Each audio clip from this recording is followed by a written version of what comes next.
احسن اقبال پر حملہ ختم نبوت کے معاملے پر کیا، ملزم کا اعترافی بیان۔ آگے تفصیلات جاننے سے پہلے اگر کسی نے چینل کو سبسکرائب نہیں کیا ہے تو اس چینل کو سبسکرائب کرے۔ وزیر داخلہ احسن اقبال پر حملہ کرنے والے ملزم نے کہا ہے کہ اس نے ختم نبوت کے معاملے پر احسن اقبال پر حملہ کیا۔ ایکسپریس نیوز کے مطابق حملہ اور عابد حسین کی عمر 21 سال اور اس کا تعلق اسی گاؤں گنجرول سے ہے جہاں وزیر داخلہ کارنل میٹنگ میں شریک تھے۔ ملزم کے والد کا نام منظور گجر ہے۔ ملزم کا تعلق ایک مذہبی تنظیم سے بتایا جا رہا ہے۔ ملزم نے پولیس کو دیے گئے ابتدائی بیان حملے کا اعتراف کرتے ہوئے کہا ہے کہ اس نے ختم نبوت کے معاملے پر وزیر داخلہ پر حملہ کیا۔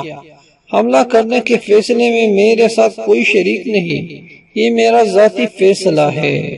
ملزم کے بیان کی مزید تفصیلات پولیس نے ابھی ظاہر نہیں کی۔ اس ضمن میں وزیر اطلاعات مریم اورنگزیب کا کہنا ہے کہ ہمیں معلوم ہوا ہے کہ ملزم کا تعلق تحریک لبیک سے ہے۔ انتہا پسندی کی سوچ کی ہمارا مذہب بھی اجازت نہیں دیتا۔ واضح رہے کہ ملزم عابد حسین نے آج ناروال میں وزیر داخلہ احسن اقبال پر 2 گولیاں چلائی جس کے باعث احسن اقبال زخمی ہو گئے۔ ملزم کو موقع سے گرفتار کر لیا گیا۔